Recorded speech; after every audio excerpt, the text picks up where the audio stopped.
Hello there, welcome to Herman Manyora's YouTube channel. My name is Jadiel Kabiro. As I usually say, it's a pleasure to have you for our political conversations. Conversations that I hope will be able to guide this country even as we're progressing towards this year's general elections. Just as always, I'm joined by political analyst, commentator, founder, director of this channel, Herman Manyora. So how are you doing this evening? Oh, I'm doing well. Yeah? Yes. You know, we're planning to go live, just testing a little bit of this equipment. If you don't know yet, we're going live next week on Monday together with Herman Manyora. We're going to talk about this politics, Kenya decides. We want to give you fair analysis. We want to give you the best. What are you planning to give people once we start live? What are you planning? We just want to look at Kenya each day, what's going on, giving sense to the stories, going behind the stories, going behind the events, and making sense out of it. Yeah. Joining the dots, you know? Yeah. And making people see perhaps what they hadn't seen. In politics. And celebrate that what they had seen, somebody else has seen. And never they were right. And actually, they can comment if you're wrong. Or live. Call in live. Send your text messages, and we'll be able to... Because it's a conversation we are holding with the Kenyan people. Yeah. Because this election is important. It's very important. And we want people to make informed decisions. We want to ensure no politician gets away with crap. What did you just say? Crap. No politicians gets away with trying, because people paid fees for us.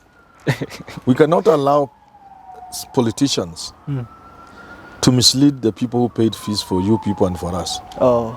If you can see something, if you can see a politician is taking Kenyans for a ride, trying to get the numbers by being populist, by coming out with outright, we shall call them out. That's what we're planning to do on our live conversations. But today, let's speak about someone we didn't speak about. You know, we've talked about Martha Karua. We didn't talk about Rigathi Gachagua and his impact within Kenya Kwanza and the UDS and Ruto's candidature. Let's talk about him now. Is he a plus, a minus, or does he bring any significant impact to Ruto's campaign? Gachagua is a grassroots politician. He's forceful. He's a mobilizer. He's a go-getter.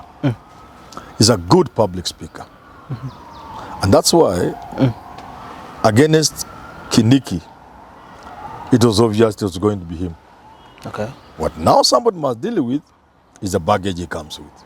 But in terms of the ground, there's nobody in Kenya Kwanza from Mount Kenya who can match it. How about the numbers? When you listen to some political analysts, I think it's Mark Bichati who said he doesn't bring anything towards Ruto's side from what they already had. What we have said, including me, is that Ruto has worked so hard. He has made his numbers around the mountain. So the choice of running mate doesn't add anything in terms of the numbers. But it's important. You may not be adding, but to maintain those numbers, you need a mobilizer like Rigathi Gachagua.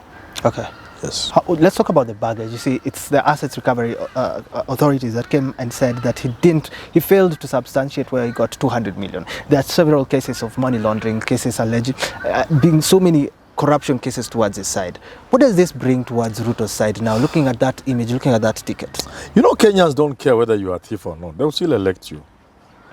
But in an election, especially an election closely fought like this one, issues of image may play a bigger role than usual.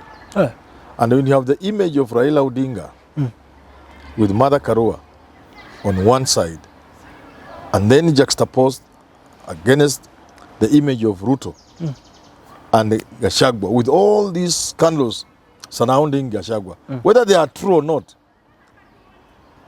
something can happen.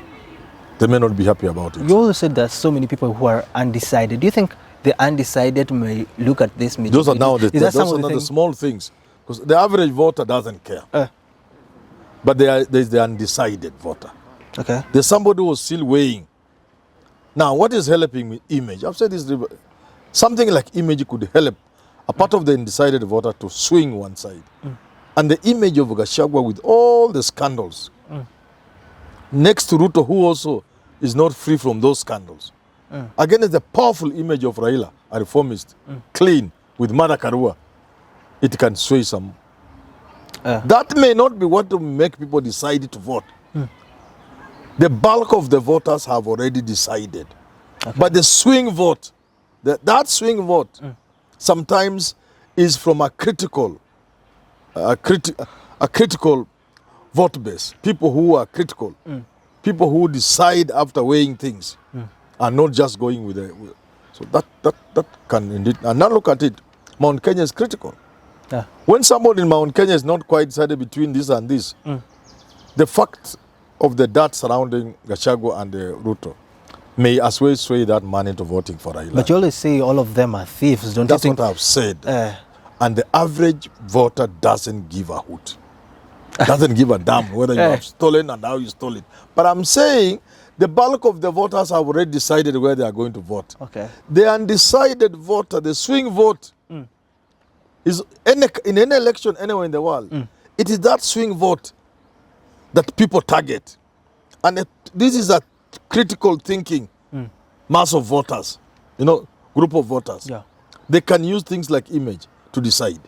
But when you look at what he says it's political witch hunt. These are some of the things that he has been saying with regards to these corruption cases. Should he struggle to make his image look better together with Deputy President William Ruto, or should he just go on campaigning normally? He was on TV saying when Mandela, Kenyatta had gone to jail, and Jeff asked him, but those ones are for political reasons. Yeah. The idea is, a majority of people don't care. It means nothing to them. It's of no consequence whether you stole or what.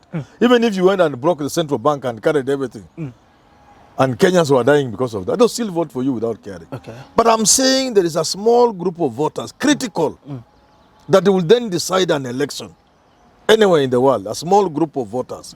It's not always a very big group. Now, this group, because it is critical, it can't just decide anyhow.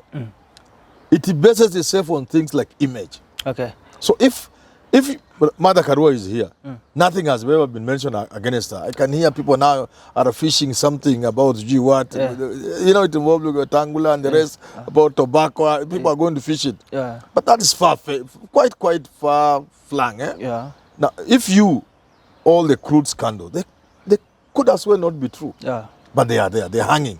You don't have time to clear your name between now and then. Okay. So they will affect a few people. And that's not all. Gachagua has also other issues in his past. Yeah. His close association with Moi. Yeah. And some of the things they are saying he did when he was in the provincial administration. Yeah. And in sensitive places like Molo. Those kind of things will come to haunt him. If Ruto knew about Raila picking Martha Karua, yes, or you knew before Ruto did, would you advise him to pick someone like Annui if we don't look at the image factor because he has already picked someone with the same reputation? I think to the extent that both Waiguru and Gachagua are mobilizers and they are tough politicians, the only difference that Gachagua comes with deep pockets. That's where he could only beat Annui because of the deep pockets. Okay. Okay? Yeah. Both of them have scandals. Yeah. But both of them are tough politicians. If he knew that Raila was going to pick Martha Karua, he too would have picked Annui. Yeah.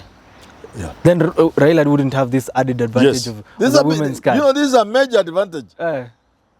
There's nothing like a woman demography in this country. Okay. But the mobilization that's going to happen in this country by women, wait and see.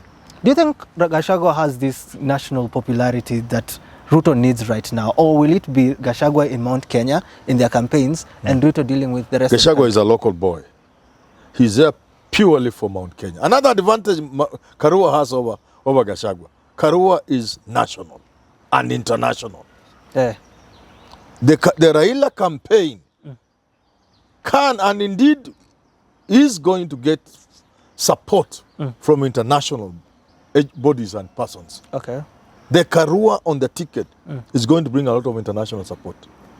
I'm telling you. So Rigathi cannot match up to that? No, Rigathi is for Mount Kenya. And actually now that they left Kindiki, he will be confined to what was formerly Central Province. Okay. Kikuyu land. Oh. Yeah. He doesn't get out of it. The furthest he can go is Nakuru. Nothing else. So Ruto has to take the campaigns throughout the other parts of the country. And Martha Karua will carry, like I said in the other show we had. Yes. Martha Karua will have a branch of the campaign. Yeah. Raila one branch, she's the other branch. And there's like a parallel campaign for the Azimio. It's going to be hot. What does this mean for Mount Kenya East then?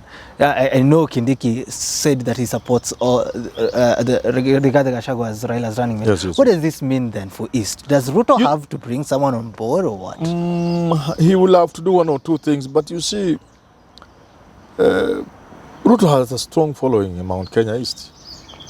And whether or not he has given Kindiki, that following cannot go away. But also remember, from 2007, 2013, even 2017, Raila had a lot of following serious following in Mount Kenya East, to the point of getting even MPs. You know? Yeah. And the kind of campaign that was waged against Raila in Mount Kenya region is what stopped him from getting the votes he would have gotten in Mount Kenya East. So now with that removed, and with this Kindiki saga, or if you want to call it a saga, Raila is likely to get a sizable number of votes from Mount Kenya East. From Meru and Tharaka. First, because he was always there, except roadblocks were put in his way. Secondly, because of having Kimunya and Kiraito on his side. Thirdly, and more importantly, because of what has been befallen Kithure Kindiki. Now, moving forward, we're looking at the future of Kenya Kwanza now. He has his running mate. He has a position for Musalia Mudavadi, which I think now Musalia Mudavadi is full on board with supporting Ruto's candidature. What is the future of Kenya Kwanza in Kenyan politics? Is there something that they are supposed to do in the near future? Or are we going to see the same Kenya Kwanza that we are currently having towards the August 8th general elections? The master of moves is Raila Odinga. This is just one of them. You expect much more. And I don't think they have anything they can... And also Ruto is a smart politician. Yes, you said he's number 4. He can also pull something. Although I don't see much. You know, he had gone to the top. He's been to the top. And you can only come down from the top. The law of gravity. Natural law of things. Go up, you'll come down. Raila was going up. They will meet somewhere. So I'm not seeing much that Ruto can do to salvage his campaign. We've talked about Kalonzo, and we didn't talk about Kalonzo campaigning for Kenya Kwanza. Yes. If he goes to Kenya Kwanza angrily, says, I trusted these people, they have betrayed me, I was sure I was going to get this running mate position. If he goes there angrily, what will this mean for Ruto's campaigns in Ukambani and in the country? It will boost his campaign. Ruto will get a lot more votes than he could have gotten. But like I said, if I'm in the Raila campaign, I will give Kivuta Kibwana that position of prime minister, whatever they are calling that, chief minister. And then I'll boost Ngilu. And we will pull that animal. As they are pulling from Kenya Kwanza, I'm also pulling. From the other side. I am sure I'll get at least out with a leg and a few ribs. Some would want to know, would Maendeleo Chap Alfred Mutua stay in the same house with Kalonzo Musyoka if he goes to Kenya Kwanza? Can that happen? With the Mudama? It look very awkward. But they will work. They will work. They'll get Ruto maybe 60% of the votes. Do you think the season of defections has ended if Kalonzo goes there? And do you think something might happen? It's just about to begin. Politics has just begun this week. We have just begun. So going to see a lot. Everything was just rehearsal and boys playing with balls. The people are really coming for football. The men are now coming from the dressing room. So we have to wait and see what will be happening. Of course. I think we'll discuss this during live shows. I think we just have to wrap the conversation there. Until we do have this conversation, much grateful that you've decided to join us for Political Conversations. Remember, we'll be coming to you live from next week, Monday. Tell your friends, tell their friends that they can catch up and communicate with us as we're doing these shows. Until we do have these conversations again, I do hope you have yourself a lovely rest of your day. God bless. Have yourself a lovely rest of your week.